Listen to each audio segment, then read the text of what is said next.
या फिर इब्राहिम traore का दिया गया शऊर और इनका इत्तेहाद अपना रास्ता पानी की तरह खुद बनाएगा?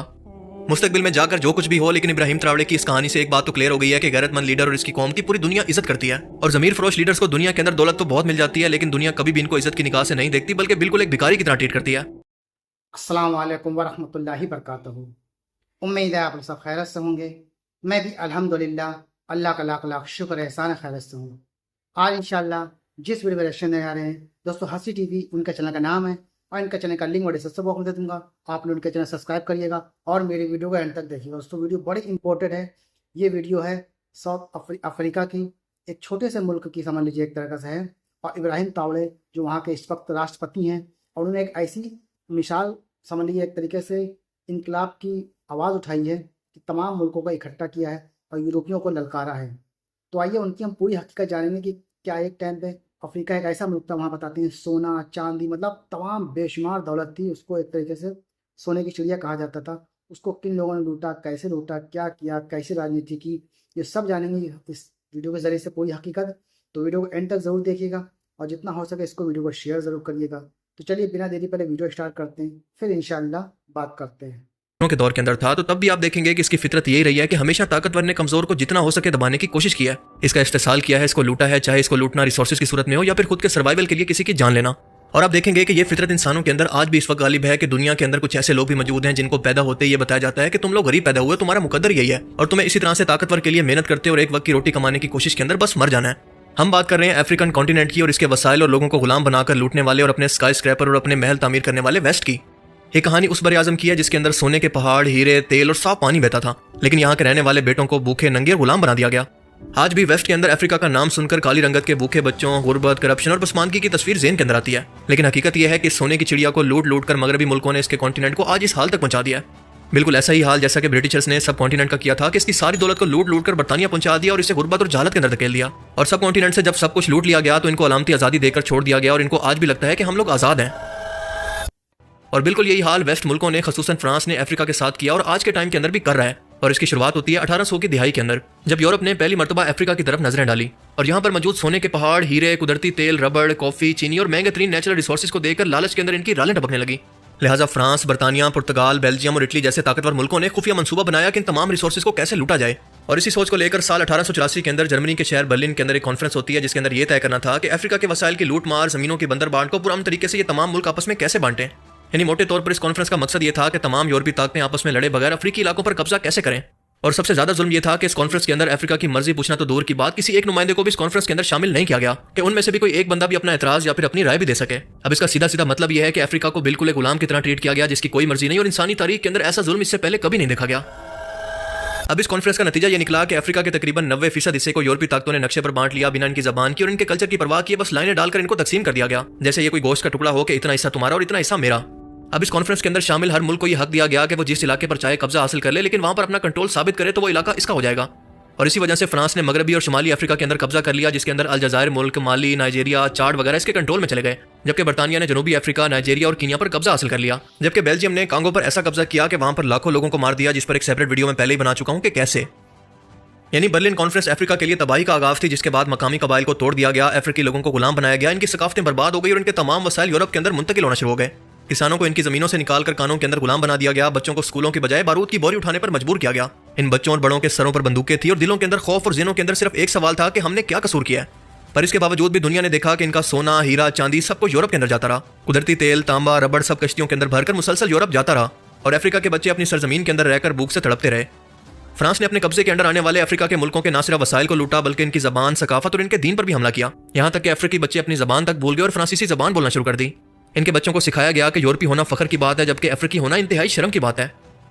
आखिरकार टाइम आता है वर्ल्ड वॉर 2 का, जिसके बाद फ्रांसीसी इंतहाई कमजोर हो गए और अफ्रीका के अंदर बगावतें उठने लगी। अफ्रीकी फौजों ने जंग के अंदर लड़कर सियासी शऊर हासिल कर लिया और अखबार और मीडिया ने इन लोगों को आजादी का शऊर देना शुरू किया, जिसकी वजह से बगावतें और मुजाहरे बढ़ने लगे और बात खाना जंगी तक पहुंच गई। लिहाजा यूनाइटेड नेशन ने मदाखलत करके इन मुल्कों को आजादी का आइडिया दिया, लेकिन बस अलामती तौर पर। साल 1960 को अफ्रीका के अंदर ईयर ऑफ अफ्रीका भी कहा जाता है, क्योंकि इस साल 17 अफ्रीकी मुल्क आजाद हुए, जिनके अंदर फ्रांस के 14 कॉलोनियल मुल्क भी शामिल थे, जिनके अंदर Senegal, Ivory Coast, Nigeria, Mali, Burkina Faso, Chad, Republic of Congo, Central African Republic, Benin, Mauritania, Gabon, Togo, Comoros और अल्जीरिया शामिल हैं। बाकी अफ्रीकी मुल्क के लोगों ने तो आज़ादी मुजाहरे करके हासिल की थी, लेकिन अल्जीरिया ने 1954 के अंदर फ्रांस के कब्जे के खिलाफ जब आज़ादी की जंग शुरू की तो इसके अंदर लाखों लोग शहीद हो गए। अल्जीरिया की सड़कों पर खून बहा, लेकिन गुलामी की जंजीरों को तोड़ने का जज्बा इन लोगों के अंदर कभी ना मरा और आखिरकार अल्जीरिया आज़ाद हो गया। और पाकिस्तान ने सबसे पहले मुस्लिम मुल्क के तौर पर इसको रिकॉग्नाइज करके यूनाइटेड नेशन के अंदर इसकी आज़ादी की हिमायत भी की और इसके लोगों को पाकिस्तान के डिप्लोमेट पासपोर्ट भी दिए ताकि अपनी आज़ादी की आवाज़ को ये बाकी दुनिया तक फैला सके। और यही वजह है कि आज भी फ्रांस और पाकिस्तान के सफारती ताल्लुकात इतने अच्छे नहीं हैं। जैसा कि मैंने ऊपर कहा कि यह आज़ादी सिर्फ नाम की थी, क्योंकि असल में फ्रांस ने इन तमाम मुल्कों को अपने शिकंजे के अंदर ऐसा फंसाया था कि वो कभी भी इससे बाहर ना निकल सकें। और इसको कॉलोनियलिज्म का नाम दिया गया क्योंकि असल ताकत अभी भी फ्रांस के हाथ में ही थी। और इसकी वजह यह है कि फ्रांस ने 14 अफ्रीकी ममालिक को CFA फ्रांक नाम की करेंसी इस्तेमाल करने पर मजबूर किया और यह करेंसी फ्रांस के मरकजी बैंक से जुड़ी हुई थी। इन अफ्रीकी मुल्कों के फॉरेन एक्सचेंज रिजर्व का तकरीबन 50% फ्रांस के अंदर रखवाया जाता, यानी ये मुल्क अपनी खुद की कोई मौशी पॉलिसी भी नहीं बना सकते थे। और दूसरा, आज़ादी के बाद भी फ्रांस ने अफ्रीका के अंदर अपने फौजी अड्डे कायम रखे जो कि सीधा सीधा इंडायरेक्ट इन मुल्कों पर मिलिट्री कंट्रोल हासिल करना था। और ऐसा होता भी रहा क्योंकि जब भी कोई हुकूमत फ्रांस की मर्जी के खिलाफ जाने लगती तो यहीं से फौजी बगावत या फिर मदाखलत हो जाती, जैसा कि माली, बर्किना फासो और चाड के अंदर कई मरतबा हो चुका है। और सबसे बड़ा जुल्म तो अफ्रीका के कुदरती वसाइल जैसा कि सोना, यूरेनियम, तेल, कोबाल्ट और रेयर अर्थ मिनरल्स पर फ्रांसीसी कंपनियों का कब्जा है। और अफ्रीका की गवर्नमेंट से यह मिनरल कोड़ियों के भाव खरीदकर इंटरनेशनल मार्केट के अंदर लाखों करोड़ों डॉलर का बेचा जाता है। और अफ्रीका की आवाम को लेबर के तौर पर कुछ पैसे दे दिए जाते हैं। और ऐसा इसलिए पॉसिबल होता है क्योंकि फ्रांस इन मुल्कों के अंदर अपने कठपुतली हुक्मरान को टिकने देता है जो कि करप्ट और इनके मफादात के साथ हो। और जाहिर है कि इसका नतीजा ये निकलता है कि जमहूरियत कमजोर से कमजोर तर होती जाती है, आवाम गरीब से गरीब तर होती जाती है, लेकिन हुक्मरान अमीर से अमीर तर। और बिल्कुल यही वजह थी कि लीबिया के साबिक मरूम सदर मोमर कदाफी ने इस फ्रांसिस करेंसी के खिलाफ बगावत की थी और कहा था कि अफ्रीका को अपनी खुद की एक यूनाइटेड करेंसी बनानी चाहिए जिसको गोल्ड दिनार का नाम दिया गया। उसका मजीद कहना था कि अफ्रीका का अपना एक सेंट्रल बैंक भी हो जो कि वेस्ट की तमाम पाबंदियों से आजाद हो। और इसके अलावा अफ्रीकी मुल्क अपने तमाम वसाइल को खासतौर पर तेल की दौलत के खुद मालिक होंगे। किसी भी वेस्ट के मुल्क को इसका कॉन्ट्रैक्ट नहीं मिलेगा। और इसके बाद पूरे अफ्रीका के अंदर इसने शोर और बगावत की आवाज बुलंद की क्योंकि इसका कहना था कि अफ्रीका एक ताकतवर यूनियन बनाए जो कि यूरोप और अमेरिका का मुकाबला कर सके। लेकिन आखिर में हमने देखा कि वेस्ट खसूसन फ्रांस ने अमेरिका के साथ मिलकर 2011 के अंदर इसी के मुल्क के अंदर मीडिया प्रोपेगेंडा के जरिए खुद लीबिया के लोगों के हाथों इसका कत्ल करवा दिया। और आज लीबिया फिर से दुनिया से कई दहाइयां पीछे जा चुका है। और दूसरा लीडर जो कि बगावत की आवाज लेकर उठा वो था अफ्रीका के लैंड लॉक और पसमानदा मुल्क का सदर बर्किना फासो का लीडर, जिसका नाम था थॉमस सिंगाकारा, जिसे अफ्रीका का चे गवीरा भी कहा जाता है। ये बंदा अपने मुल्क से इंतहाई मुखलिस था और इसने भी फ्रांस और वेस्ट की लूट मार के खिलाफ बगावत की। लेकिन 1987 के अंदर इसके करीबी साथियों ने फ्रांस की मदद से बगावत के अंदर इसको कत्ल करवा दिया। लेकिन अब की बार दूसरी मरतबा बर्किना फासो से एक और बगावत उठी है जिसने तमाम यूरोपीय मुल्कों खासूसन फ्रांस और अमेरिका की नींदें उड़ा दी हैं। और वो है इस मुल्क का कम उम्र तरीन सदर जिसने 35 साल की उम्र के अंदर मौजूदा हुकूमत का तख्ता उलटकर 2022 के अंदर इक़्तिदार पर कब्जा कर लिया। और इसका नाम है इब्राहिम ट्रावरे। बर्किना फासो का ये हुक्मरान इस वक्त फ्रांस, अमेरिका और बाकी सुपर पावर्स की आंखों में आंखें डालकर ना सिर्फ इनको ललकार रहा है बल्कि इनकी ज्यादतियों को पूरी दुनिया के अंदर एक्सपोज भी कर रहा है। लोग इसको दूसरा सिंकारा कहकर बुला रहे हैं। इसने तमाम अफ्रीकी मुल्कों को अपने साथ मिलाकर इन सुपर पावर्स के खिलाफ इकट्ठा करना शुरू कर दिया है कि ये सब लुटेरे, कॉन्ट्रैक्टर और इनकी आर्मी को अपने मुल्कों से भगा दो और अफ्रीका के वसाइल को अफ्रीका के लोगों के लिए रहने दो। इसका मजीद कहना था कि अब हम वेस्ट का कब्जा और इनकी दोस्त को मजीद बर्दाश्त नहीं करेंगे क्योंकि अब हम सब एक हो चुके हैं। इन तमाम सुपर पावर्स ने हमारी दौलत और हमारे वसाइल को लूट लूट कर अपने अंपायर बनाए, अपने स्काई स्क्रैपर बनाए, अपने लिए दौलत इकट्ठी की, लेकिन आज हम लोगों को गुर्बत और तबाही के अंदर इसलिए छोड़ दिया ताकि हमारे वसाइल को काबू कर सकें। आपको बताता चलूं कि बर्किना फासो के अंदर दहशतगर्दी, करप्शन और फ्रांस के बढ़ते असर और रसूख से इनकी आवाम बहुत तंग आ चुकी थी और इसलिए 2022 के अंदर इब्राहिम ट्रावरे ने इस वक्त के अबूरी सदर पॉल हेनरी नमीबा के खिलाफ फौजी बगावत की। और हैरत अंगेज तौर पर ना सिर्फ इस बगावत को बर्किना फासो की आवाम ने सपोर्ट किया बल्कि पूरे अफ्रीका के मुल्क एक एक करके इसके साथ मिल रहे हैं। इब्राहिम ट्रावरे ने आते ही ऐलान किया कि हम अपनी सरजमीन को आज़ाद करवाएंगे, चाहे इसके लिए मेरी जान ही क्यों ना चली जाए। इसने फौरन से वेस्टर्न और अमेरिकन ब्लॉक के मुखालिफ रशिया से हाथ मिला लिया है कि हमारी फौजी मदद के साथ साथ हमें ऐसी मशीनरी भी दें जिससे हम अपने कुदरती वसाइल खुद जमीन से निकाल सकें। और अभी की खबरों के मुताबिक तकरीबन $1 बिलियन से ज्यादा तेल खुद इब्राहिम के हुक्म पर बर्किना फासो से पहली मरतबा खुद निकाला गया। इब्राहिम ने आते ही रूस, सोमाली, नाइजीरिया जैसे आजाद पॉलिसी रखने वाले मुल्कों के साथ एक इत्तेहाद भी कायम कर लिया। उसका कहना है कि अगर वेस्ट ने बर्किना फासो पर डेमोक्रेसी खतरे के अंदर है कहकर हमला किया तो हम सब मिलकर इसका जवाब देंगे। और अगर मुझे यानी इब्राहिम की जान को खतरा है कदाफी और सिंकारा की तरह, तो रशिया की वेंगर सिक्योरिटी आज से मेरी हिफाजत करेगी क्योंकि इससे पहले तकरीबन 16 मरतबा मुझ पर जानलेवा हमला फ्रांस की तरफ से हो चुका है। और ऐसा इसलिए क्योंकि इसने आते ही फ्रांस की फौज को मुल्क से निकाल दिया और इसके फ्रांसीसी फौजी अड्डे बंद करवा दिए और इनसे कहा है कि हम अपने मुल्क की हिफाजत खुद करेंगे, हमें तुम्हारी हिफाजत की कोई जरूरत नहीं। और इसके बाद इसने फ्रांसीसी करेंसी को भी खत्म करने का ऐलान कर दिया और अपनी खुद की करेंसी पर भी काम कर रहा है। इसका मजीद कहना था कि अफ्रीका के बिजनेसमैनों, ये मुल्क गरीब नहीं है बल्कि इसको लूटा गया है, तुम अपने अपने मुल्कों के अंदर वापस आ जाओ और यहाँ पर बिजनेस करो। तुम्हारी सिक्योरिटी की जमानत मैं देता हूँ ताकि तुम्हारे लोगों को रोजगार मिले और इस मुल्क की GDP बढ़ सके। उसके मुताबिक इसकी हुकूमत के अंदर UAE को कोड़ियों के भाव बेचा जाने वाला सोना जो कि यहाँ से स्मगल भी होता है वो आज से बंद हो चुका है। आपको बताता चलूं कि बर्किना फासो के अंदर जो फोर्ड गार्ड नाम की कंपनी सोने की माइनिंग कर रही थी वो बर्किना फासो की हुकूमत को सालाना $1 अरब मुआवजे के तौर पर दिया करती।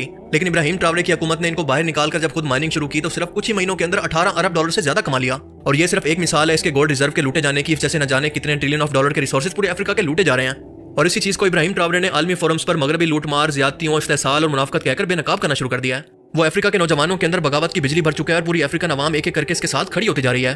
इब्राहिम ट्रावरे ने ऐलान किया कि मैं मगरिब की तमाम एम्बेसियां बंद कर रहा हूं जिसके अंदर फ्रांस, अमेरिका और इसराइल भी शामिल हैं। उसने कहा कि अब की बार हम लड़ेंगे और अब की बार हम इस तरह से लड़ेंगे कि हम मसले को हल करेंगे और वो मसला हमेशा के लिए हल होगा, ना कि टेम्परेरी तौर पर। हमने बहुत इंतजार किया और अब बहुत हो चुका है। वो कहता है कि मैं हजरत बिलाल हबशी की नस्ल से हूँ और इन्हीं की तरह दर्द बर्दाश्त कर सकता हूँ और वो मेरे आइडियल हैं और इन्हीं की तरह मैं बेखौफ होकर लड़ूंगा। जब तक जिंदा हूँ हार नहीं मानूंगा। अफ्रीकी मुल्क अपने मुल्क के अंदर खुद ट्रेड करें, हमें किसी मगरबी मुल्क की कोई जरूरत नहीं। हमें तकलीफ तो होगी लेकिन सब्र करना होगा, क्योंकि इसके बाद सबसे ज्यादा तकलीफ इन मुल्कों को होगी जो कि हमें लूट रहे थे। हमें एक साथ मिलकर पूरी ताकत के साथ आगे बढ़ना होगा ताकि ये मुस्तकबिल के अंदर भी कभी सर ना उठा सकें। लेकिन जैसा कि उम्मीद थी कि इब्राहिम ट्रावले के खिलाफ वेस्ट के अंदर एक प्रोपेगेंडा वॉर शुरू हो चुकी है और इसने किसानों को मुफ्त के अंदर मशीनें देना भी शुरू कर दी और इसके हर एक काम को वेस्ट के वजूद के लिए खतरा बताया जा रहा है। फ्रांसीसी मीडिया और मगरबी ताकतें ट्रावले को कमजोर करने की कोशिश कर रही हैं, बगावत करवाना चाह रही हैं, लेकिन इसके बावजूद भी 2 करोड़ 25 लाख लोगों का ये इस्लामी मुल्क एक मुखलिस नौजवान की क़यादत के अंदर अपनी किस्मत को बदलने जा रहा है। और जहां पर अरब के बाकी बादशाह हुक्मरान ट्रंप और इसराइल के आगे पीछे जा रहे हैं, वहीं पर एक गुलाम की नस्ल से इस वक्त मर्द मुजाहिद ने वक्त के फिरौनों को ललकारना शुरू कर दिया है। दोस्तों, एक मुसलमान उम्मत के तौर पर कि तमाम मुसलमान एक जिस्म एक जान है, मैं इब्राहिम ट्रावले के साथ खड़ा हूं। लेकिन अब देखना यह होगा कि माजी की तरह इब्राहिम ट्रावले को भी किसी खाना जंगी के अंदर या तो मरवा दिया जाएगा या फिर इब्राहिम ट्रावले का दिया गया शऊर और इनका इत्तेहाद अपना रास्ता पानी की तरह खुद बनाएगा। मुस्तकबिल में जाकर जो कुछ भी हो, लेकिन इब्राहिम ट्रावले की इस कहानी से एक बात तो क्लियर हो गई है कि गैरतमंद लीडर और इसकी कौम की पूरी दुनिया इज्जत करती है। और जमीर फरोश लीडर्स को दुनिया के अंदर दौलत तो बहुत मिल जाती है, लेकिन दुनिया कभी भी इनको इज्जत की निगाह से नहीं देखती, बल्कि बिल्कुल एक भिखारी की तरह ट्रीट करती है।